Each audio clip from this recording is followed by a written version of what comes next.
Assalamualaikum warahmatullahi wabarakatuh. Sahabat Islam, kali ini kami akan bercerita tentang salah seorang sahabat Rasulullah Shallallahu Alaihi Wasallam yang buruk rupanya, tetapi menjadi dambaan bidadari surga.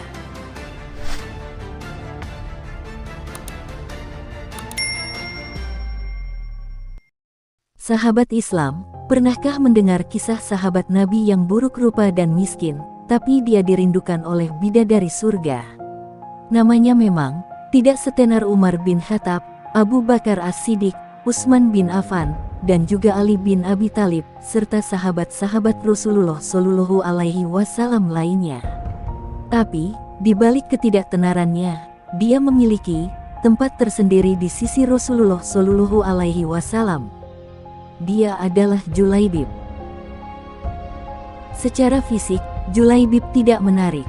Posturnya pendek, kecil, kulitnya hitam legam, wajahnya buruk, dan penampilannya lusuh. Bangsa Arab pada zaman jahiliyah dulu tidak memandang Julaibib. Karena Julaibib tidak jelas nasabnya, dia tidak mengenal siapa ayah dan ibunya. Dia tidak memiliki harta dan sebatang kara, dan hidupnya pun luntang-lantung seperti gelandangan. Di Yastrib Madinah, nama Julaibib adalah julukan untuknya, yang artinya, orang yang berjubah sangat kecil. Meskipun tidak beruntung secara fisik dan ekonomi, Julaibib merupakan orang soleh dan sahabat Rasulullah Shallallahu Alaihi Wasallam. Kemuliaan akhlaknya, kesabarannya, dan dia selalu berada di saf terdepan dalam sholat dan medan jihad. Rasulullah Shallallahu Alaihi Wasallam yang ramah dan senang bercanda, suatu kali menyapa Julaibib. "Wahai Julaibib, apakah engkau tidak ingin menikah?" tanya Rasulullah Shallallahu Alaihi Wasallam. Julaibib tahu diri, siapa manusia yang mau menikah dengan orang seperti dirinya. Kendati demikian, Rasulullah Shallallahu Alaihi Wasallam tidak main-main dengan pertanyaannya, hingga 3 kali. Pada 3 kali kesempatan, Rasulullah Shallallahu Alaihi Wasallam bertanya, dan 3 kali pula Julaibib menjawab dengan hal yang sama, bahwa tidak mungkin ada orang tua yang mau menikahkan putrinya dengan gelandangan seperti dirinya. Pada kali ketiganya, Rasulullah Shallallahu Alaihi Wasallam bertekad akan menikahkan Julaibib. Beliau tidak hanya bertanya, tapi langsung menggandeng tangan Julaibib dan membawanya untuk melamar seorang gadis jelita, anak dari pemimpin kaum Ansar. Pemimpin Ansor pun menyambut kedatangan Rasulullah dengan sukacita. Dan Rasulullah Shallallahu Alaihi Wasallam pun menyampaikan maksud kedatangannya untuk melamar putri pemimpin kaum Ansar tersebut. "Maksud kedatangan kami ke sini, saya ingin menikahkan putri kalian," sabda Rasulullah Shallallahu Alaihi Wasallam. Sang tuan rumah mengira Rasulullah Shallallahu Alaihi Wasallam lah yang akan menjadi menantu mereka. Dengan wajah bahagia, mereka menerimanya. Lalu Rasulullah Shallallahu Alaihi Wasallam menjawab, "Bukan untukku, kupinang putri kalian untuk Julaibib," jawab Rasulullah Shallallahu Alaihi Wasallam. Ayah si gadis langsung terkejut mendengar jawaban Rasulullah Shallallahu Alaihi Wasallam. Julaibib sendiri pun merasa malu yang teramat sangat. Seriuskah dengan senekat ini Rasulullah melamar gadis dari pemimpin Ansor untuk dirinya yang buruk rupa? Ayah si gadis tidak memberi jawaban apapun. Dia dan istrinya menyerahkan semua jawabannya kepada putrinya. Mereka berharap sang putri menolak pinangan tersebut. Tapi, jawaban putrinya sungguh mengejutkan. "Apakah ayah dan ibu ingin menolak permintaan Rasulullah Shallallahu Alaihi Wasallam?" "Demi Allah, aku padanya," kata putrinya tersebut. "Jika Rasulullah Shallallahu Alaihi Wasallam yang meminta, maka pasti beliau tidak akan membawa kehancuran dan kerugian dunia akhirat untukku," jawab gadis solehah itu. Kemudian dia membaca ayat yang artinya, "Dan tidaklah pantas bagi laki-laki yang mukmin dan perempuan yang mukmin Apabila Allah dan Rasul-Nya telah menetapkan suatu ketetapan, akan ada pilihan yang lain bagi mereka tentang urusan mereka. Dan barang siapa mendurhakai Allah dan Rasul-Nya, maka sungguh dia telah tersesat dengan kesesatan yang nyata. Quran Surat Al-Ahzab ayat 36.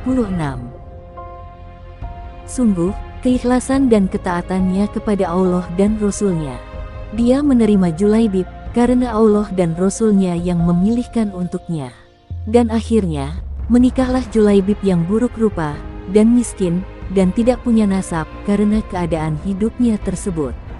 Tapi ketaatannya kepada Allah Subhanahu wa Ta'ala dan Rasul-Nya sungguh luar biasa. Sesungguhnya, Allah tidak melihat rupa dan fisik kalian. Allah hanya melihat hati dan amal perbuatan kalian. Hadis riwayat Muslim. Julaibib sangat bersyukur dan bahagia, karena tak disangka, dia telah menikah dengan seorang istri solehah yang cantik jelita. Selesai pesta pernikahan, Julaibib membawa istrinya ke rumahnya yang berada di Sufah Masjid Nabawi. Julaibib sangat kagum, melihat kecantikan wajah istrinya yang sangat cantik. Tiba-tiba, Julaibib dilanda rasa tidak percaya diri, mengingat ia memiliki rupa yang sangat buruk. Dia pun bertanya kepada istrinya, "Apakah engkau ridho dengan pernikahan ini? Tidakkah engkau menyesal telah menerimaku sebagai suamimu?" Dengan lembut, istrinya menjawab, "Wahai suamiku, engkau adalah laki-laki pilihan Rasulullah Shallallahu Alaihi Wasallam untukku. Aku ridho menjadi istrimu." Julaibib senang mendengar jawaban istrinya. Tapi tidak berselang lama, tiba-tiba terdengar seseorang mengetuk pintu. Salah seorang sahabat datang, menyampaikan pesan Rasulullah Shallallahu Alaihi Wasallam agar muslimin berkumpul di masjid karena ada panggilan jihad. Tanpa pikir panjang, dengan penuh keikhlasan dan keimanan, Julaibib memenuhi panggilan jihad tersebut. Dan dia berpamitan dengan istrinya yang cantik, yang baru saja dinikahi beberapa saat yang lalu. "Wahai istriku, berilah ridhomu atas keberangkatanku ke medan jihad. Sungguh, aku bahagia bersamamu, hatiku penuh dengan cinta. Namun, cintaku kepadamu, bukankah sepantasnya tak melebihi cintaku pada panggilannya?" kata Julaibib, dengan menitikkan air mata. Istri Julaibib melepaskan kepergian suaminya, yang baru tadi pagi menikahinya, dan malam harinya ia harus melepas suaminya, untuk pergi berperang untuk agama Allah. Keduanya bersatu, dan berpisah karena Allah.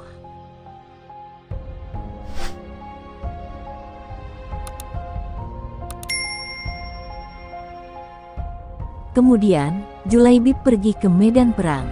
Dia berperang dengan gagah berani, menumpas para musuh-musuh Allah. Saat perang berakhir, Rasulullah Shallallahu Alaihi Wasallam mencari Julaibib dan menyuruh semua sahabat mencari Julaibib.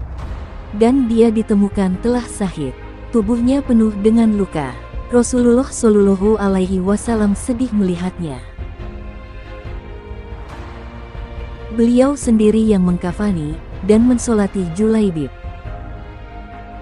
Saat Julaibib selesai dimakamkan, terjadilah peristiwa yang menakjubkan. Rasulullah Shallallahu Alaihi Wasallam menangis, air matanya menetes, sembari melihat gundukan tanah. Kemudian memandang ke langit dan tersenyum, lalu memandang pandangannya ke samping, kemudian menutup mata dengan telapak tangannya. Para sahabat yang melihat kejadian ini heran, lalu bertanya kepada Rasulullah Shallallahu Alaihi Wasallam, "Wahai Rasulullah, mengapa engkau menangis di makam Julaibib?" Lalu Rasulullah Shallallahu Alaihi Wasallam menjawab, "Aku menangis karena mengingat Julaibib, dia meminta restu untuk menikah. Mestinya hari ini dia berbahagia bersama istrinya, tapi hari ini juga dia telah tiada."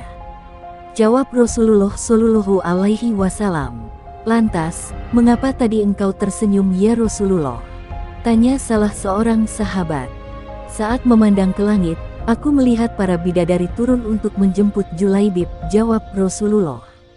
"Lalu mengapa engkau membuang pandangan ke samping ya Rasulullah?"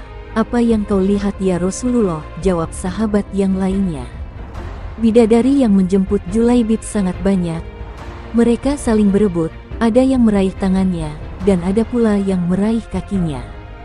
Sehingga, salah satu bidadari itu tersingkap kainnya, dan terlihat betisnya. Jawab Rasulullah Shallallahu Alaihi Wasallam. Demikianlah kisah sahabat Rasulullah Shallallahu Alaihi Wasallam, yang banyak orang menghinanya, tapi justru karena ketaatan dan cintanya kepada Allah Subhanahu wa Ta'ala, dia mengalahkan egonya di dunia dan memilih panggilan jihad. Meskipun dia buruk rupa di dunia, tapi justru dia mendapatkan dan menikah dengan bidadari surga. Wallahu a'lam bishawab.